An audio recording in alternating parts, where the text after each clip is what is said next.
Pantauan tim liputan di lokasi tempat dilakukannya rekapitulasi suara tingkat KPUD Musirawas, selain menurunkan ratusan personil anggota Polri, dibantu personil Brimob Polda Sumsel dan sejumlah anggota TNI, pihak kepolisian juga memasang kawat berduri yang dipasang di sekeliling kantor KPUD Musirawas, serta menurunkan sejumlah kendaraan taktis seperti barakuda dan water cannon.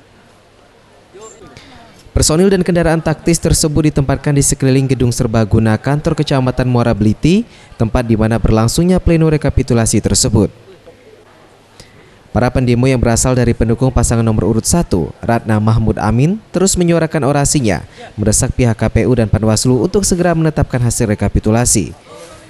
Masa sempat memanas saat proses rekapitulasi di tingkat penghitungan PPK Tiang Pumpung Kepungut yang dilakukan penghitungan ulang karena seluruh petugas PPK Tiang Pumpung Kepungut sebelumnya telah dipecat KPU Murah karena melanggar aturan.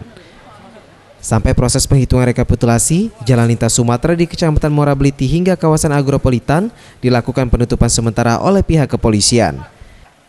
Ferry Setiawan, Sriwijaya TV.